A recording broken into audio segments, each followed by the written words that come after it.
Well, it's great to visit today with the editorial board of the Las Cruces Sun News. I've had an opportunity to represent southern New Mexico in the legislature now for 12 years in the House of Representatives, and I'm very proud of the results and success of that service and can point to a number of accomplishments in terms of legislation and policy over that period of time. When Cynthia Nava announced that she would be retiring from the Senate, it seemed like a good opportunity for me to begin to work within the Senate context a little bit and change a bit from what I've been able to do in the House. I'm a product of Doña Ana County and our public schools. I grew up here in La Mesa from a farming family. We're now involved in business in a number of different areas: agriculture, real estate, construction work. I have a law practice which takes most of my time. I've been raising 3 children through the Las Cruces Public Schools, have 2 of them that are still here and 1 now attending UNM. Jennifer and I have been married for almost 20 years and have been very involved and invested in the community. And service in the New Mexico House has been a great opportunity to give back to the community that we've been part of for a very long time.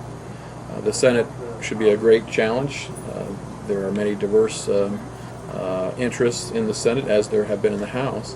And I think I've been able to work through the complexities of the legislative process to actually show results. And so whether it's opening conference committees that have led for the first time really in 4 years now to unanimous budgets being passed by Democrats and Republicans, I've worked to try and find ways to work across the aisle to accomplish things.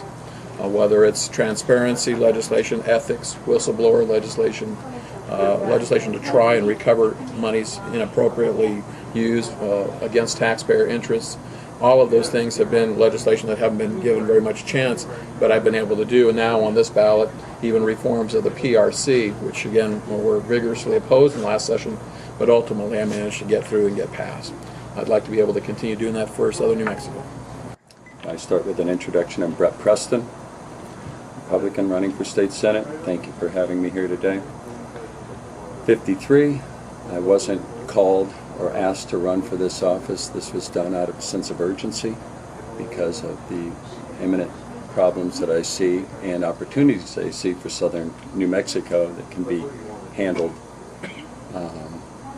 more effectively with a conservative-minded Senate. Doña Ana County is one of the places where I live and have lived for almost 20 years. I live in Anthony. Before that I lived in Santa Teresa. I've seen a lot of changes lately as it related to some of the problems with Sunland Park, which concern me. Clearly the Senate doesn't get necessarily involved in the day-to-day affairs of the city, but it does get involved with economic development, does get involved with schools and education. Again, there's a sense of urgency that I want to bring to this process. I'm a businessman, and what I can bring to the Senate is, as far as I'm results orientated. I want to keep things simple. I have no desire to have things complex.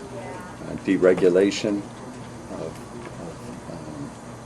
a myriad of different government institutions is probably overused as a word. Smart regulation is something I'd like to see, just to clarify and clean things up and make New Mexico pro-business.